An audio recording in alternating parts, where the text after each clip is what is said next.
Bhagavate Vasudevaya. Haribol. So we're probably in the middle now of a series that we're doing titled My Life's Compass. Whether we recognize it or not, everybody has some guiding principles in their life that they are following that is meant to guide them through their life. That's what I refer to as my life's compass. But we began this series by raising the really serious question about the values that I am holding to, that I am adopting. Where have they actually come from? We tend to blindly accept that which is popular without any consideration of where it really came from and where it's going and what effect it will have on us. A good example is that in the last decade, but particularly in the last 5 to 7 years, there's been an extraordinary rise in mental illness and depression, an extraordinary rise in suicide and attempted suicide, particularly with people below 30 and even 25 years of age. I mean, the rise is phenomenal. It's epidemic. And the question is, why is this happening? And it's largely happening because of the values that we have accepted, the things that we have accepted to be true and important.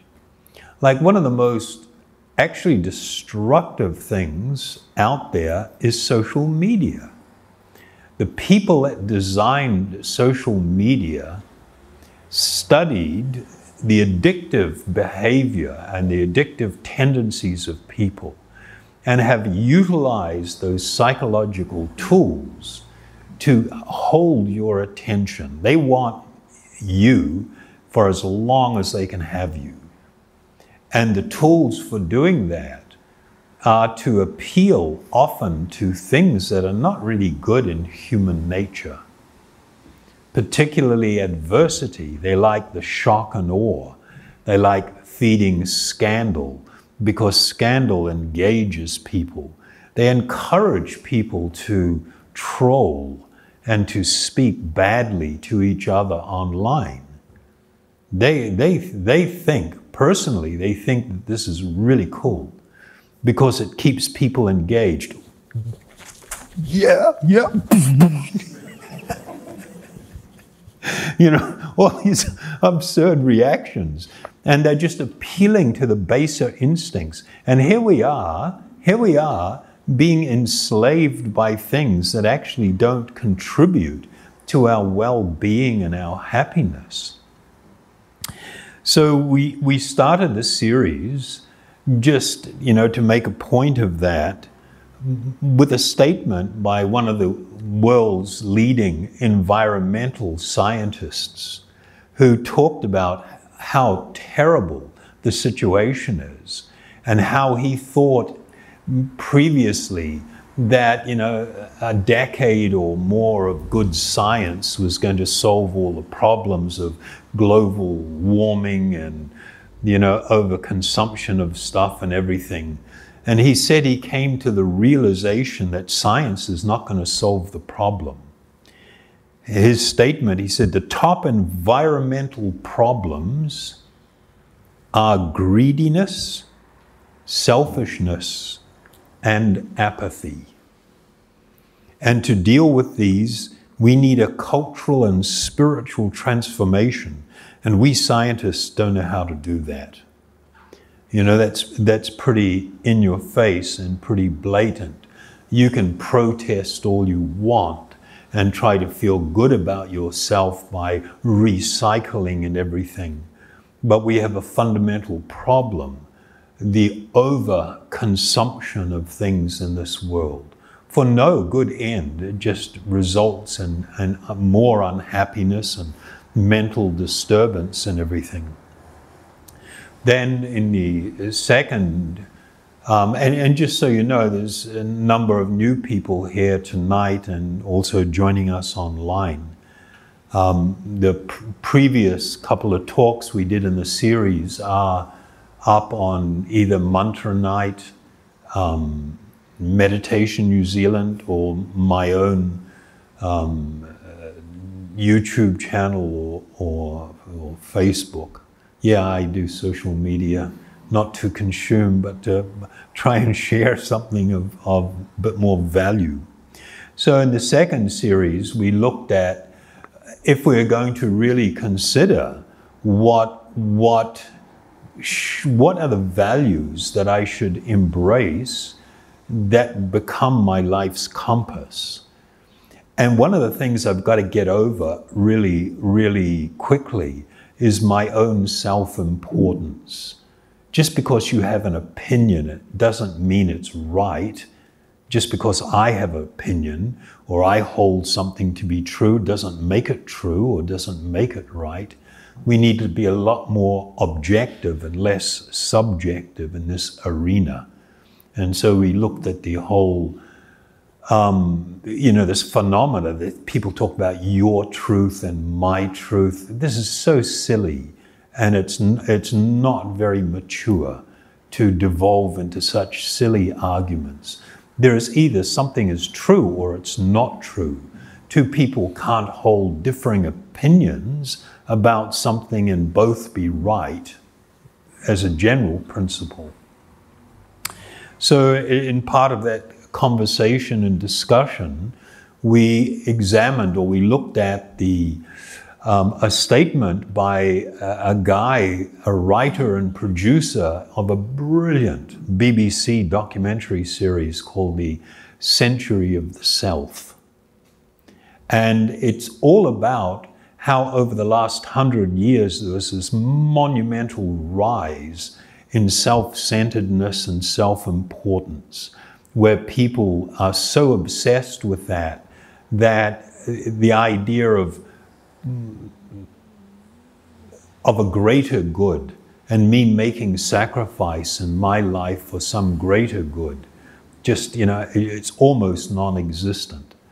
And in speaking about that series that he presented, the writer Adam Curtis, very intelligent person, he said it was the story of the rise of an idea that has come to dominate our society.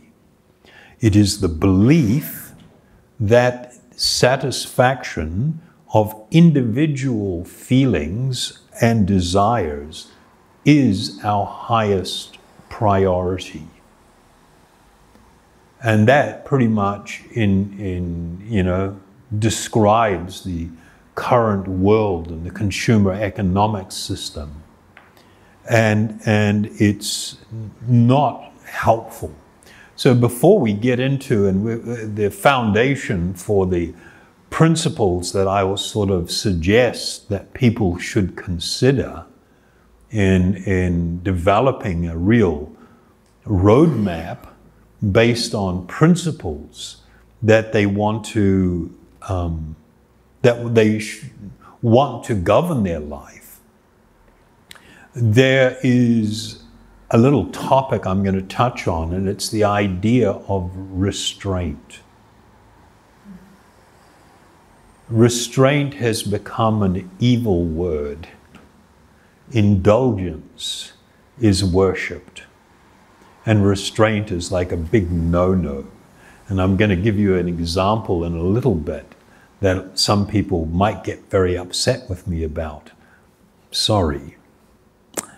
So, we had this whole phenomena, and because I'm old enough, I'm a really old dude.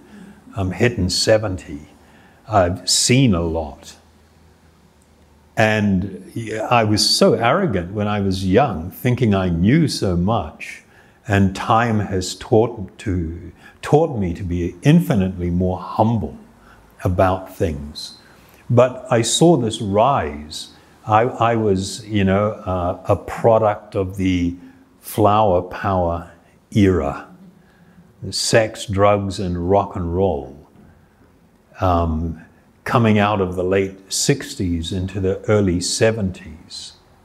And during this period, when a lot of people that had been part of hippiedom decided they needed to earn a living, and so they chose the easiest route, which was the academe.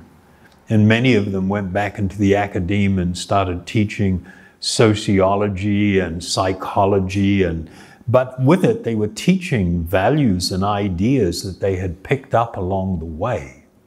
And one of them was this idea that you should never feel guilt about anything. That you should be able to, without any restraint, do anything you want that gives you so-called pleasure. Of course, we've talked about the reality that you can stimulate your body and mind and have endless so-called pleasurable experiences and yet still feel suicidal. And that's because actual happiness is not connected at all to how much you stimulate your body and mind and have so-called pleasurable experiences. There's no connection, zero. But we're told that there is. And so during this period of the 60s, we had this rise in the idea that people should be free to do whatever they want without any hang-ups. And the idea of restraint became vilified. It was like, oh my God, that's from the Middle Ages or something. Now we're modern and we're free. And John Lennon was wailing, why don't we do it in the road? And then along came Nike with the all-time great slogan that epitomizes consumer economics. Just do it. Don't think about it. Don't exercise any, thought process. Respond to your urges always and forever. And this way you will find happiness. But look where we are.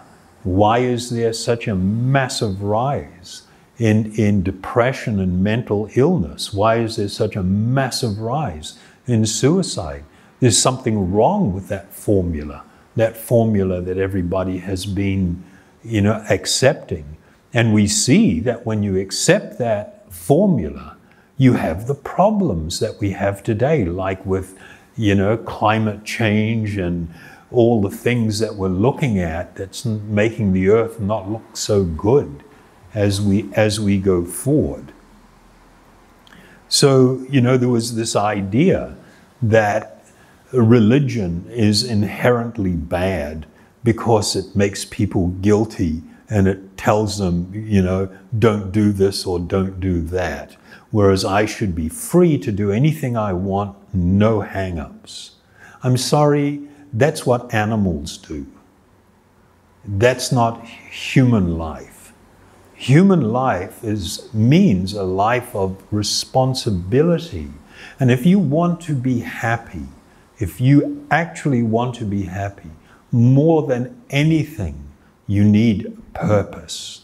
And if your purpose is so shallow as to just follow this influencer the idea that you've got influencers, people that, somebody showed me this hilarious video of people that had gone and taken pictures of influencers where they've come out to a protest maybe, and they've got all their gear and they're sorting through it and getting all organized in their banner and they unroll it. And then they look for the best person to be next to, and then they go up and stand next to them, you know, and then their friends taking the video and they're chanting and everything. Then as soon as the video's off, they roll up everything and thank you, you know, and off they go. And it was just like a whole series of these absolutely ridiculous things, which everybody doesn't see or recognize. We just look at the influencer's video. Oh, that's so responsible. That's so being socially involved. Oh, it's wonderful. You don't know what's going on. Half of it's crap, maybe more than half. And so the need to be a little bit deeper than to be so shallow and just follow along with the herd is not going to bring you to the position of actual happiness that you deserve. Part of your inherent spiritual heritage as an eternal spiritual being is to experience the highest transcendent happiness and love. But you're not going to do that by adopting these sort of shallow lifestyles. I saw James here, he shared with me something that studying at uni, or something that was used as part of a program they're doing, and it was about the Dunedin experiment. Is that what it was called? I mean, it's famous all over the world. Dunedin, famous throughout the world, because they conducted the most astonishing social experiment ever. They took all of the people that were born in Dunedin in a particular year and committed to follow these people through their life. And the people have pretty much all agreed to participate no matter what. And then they look at the people's journeys and their outcomes, their health, physical health, their mental health, what sort of educational attainment, what sort of social attainment they have, the degree of happiness, all of these things are studied. And now, all over the world, universities are involved and have affiliated and are studying these things. So, I read an article by one of the psychologists from America that was dealing with these things, and I'll just read it. It said, while self-control has often been related to positive outcomes in life, such as higher academic achievement and better health, recent insights reveal that people with high self-control may even experience greater life satisfaction or happiness. And that's just like, what? This is the opposite to what we're being told. That if you have less control and you indulge and go for it, commit, then you are going to become happier. And the opposite is being proven to be true. Then he raises 5 questions. How happy are you? How wealthy are you? Do you have an addictive personality? Are you in debt? And how satisfied are you with your life? There is a single trait that psychologists have studied over the years that can actually predict the answers to all of these 5 questions. And it isn't about grades in school, or friendliness, or confidence, or emotional stability, or even personality in general. It isn't intelligence or persistence. Rather, it is restraint. The ability to resist temptation confidently and repeatedly. Psychologists call this conscientiousness. The massive conflict, of course, exists between the just do it consumerist world and this idea of restraint. There was a monumental conflict. Part of the test that was done in what was shared with me by James, you have these little kids, probably, 4, 5? Some of them younger, but 4 or 5 years old, sitting, and they sit. And then somebody comes in and tells them, we're going to put a marshmallow on the plate. If you don't eat it right away, and you can wait for, and I can't remember how long it is, 15 minutes. I mean, not that long, 15 minutes. We will give you 2. But if you eat it right away, I'm sorry, you only get 1. And then they leave. And then the kids are kind of like sitting there looking at it. And some of them just instantly reach out, grab it, and stuff it in their face. Then others kind of like looking at it and poking it and touch the finger and, just like, and then you've got those that make the decision, I'm better off with 2 than with 1. And so then they try to like, whoa, and then they're making noises and doing all kinds of things to try and distract themselves. Little kids thinking, I've got to get my mind off this so I can hang out, and they're doing all these weird things just to be able to get the reward of 2. And they talk about children as young as 4 or 5 years old that already display the trait of being able to resist these kind of things, to show restraint. They always do way better in life. The people that have no control often end up with addiction problems, they end up with debt, because their life is driven by the idea of instant gratification. And I'm going to give you an example of how bad this idea of, how people think that instant gratification is so important. I'm going to use the example of sex because it's like front and center.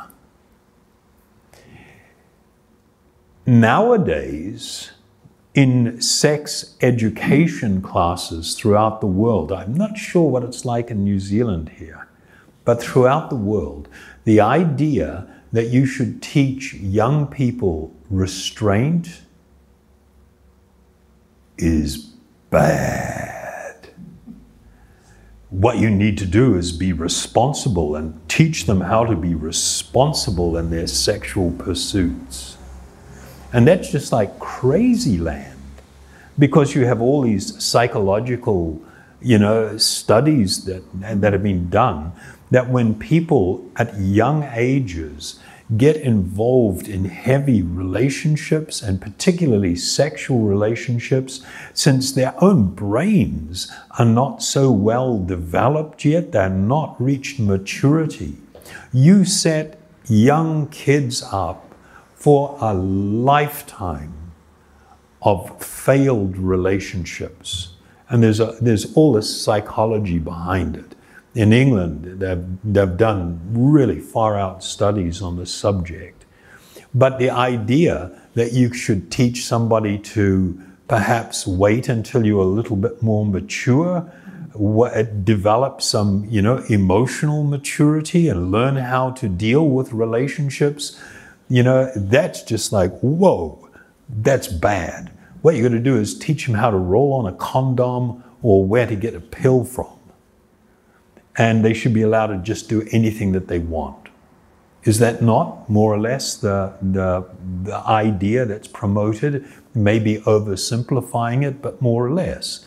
But if we examine that and we think about that, and we think about the topic that we've just been talking about the importance of learning to exercise restraint and the effect that it will actually have on your life, then it's a big deal. It's a big deal to consider. So,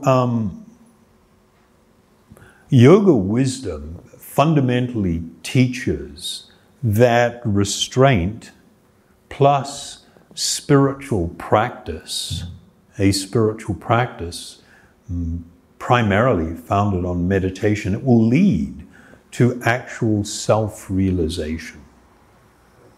And that's why it was considered important. When you don't practice restraint, when you are simply constantly giving in to the urges of the mind and the body, you will never come to discover your actual spiritual identity, who you truly are. Your life will pass by, your body will age, you will find yourself in an old age home or on your deathbed, questioning what the hell was that all about? And you will find little value in your memories of all your so-called good times, because you're now confronted with something that is far more serious. And so, you know, there is this fundamental reality that from the yogic perspective, feeding appetites, and I'm not saying people need to live, you know, completely weird monastic kind of lives, not at all, not at all. We're talking about moderation, we're talking about restraint, we're talking about responsibility and having a purpose-driven life that actually produces happiness. But if one throws that to the wind and lives a life without any restraint, they will become, as a result of that, more deeply covered by what in Sanskrit is called avidya. Avidya means ignorance. The idea that this body that I have on is me, that its desires, if they are fed, then I will truly become happy. This is not true. There is no evidence to support that idea. And so this, you know, this may be a little bit of a roundabout way of getting there. But next week, I want to talk about some of the guiding principles. They were known in the Ashtanga Yoga system as the yama and niyamas. And they were like guiding principles for people to come to a point of perfect happiness. And they do involve restraint. But rather than just jumping to that, I just really wanted to establish the point that just from an ordinary materialistic point of view, restraint is demonstrated to be the key thing to make it so people's lives will be better. That's it, folks. Any question? In that study, they actually said they could predict people's success based on Yeah. their young age, didn't they? Yeah. They have demonstrated that by running some certain tests on children at a young age, that they can predict how successful, how happy they will become in their life, just based on, you know, these things that they manifest, particularly in relation to restraint. And of course, some people come into this world more equipped than others. It's the whole thing connected with reincarnation. But the principle that is established by studying young children tells us that it is actually critically important to teach children at an early age the principle of restraint and of moderation, because you will improve the outcomes in their life by doing it. And what we're going to deal with is not just the material outcomes, but the spiritual outcomes in life. Okay, we good with that? Is this of interest or no? Yeah, a little bit? I think this stuff is like really important. Obviously, you can see how strongly I speak about it. And in speaking strongly, I really hope that I'm not offending anyone. My intention is not to offend anyone. I desire, probably more than anything, that all of you will come to experience a high degree of fulfillment in life and happiness and spiritual realization. And I'm trying to share that with the knowledge that I've received in this regard. So we'll sing the mantra Om Hari Om.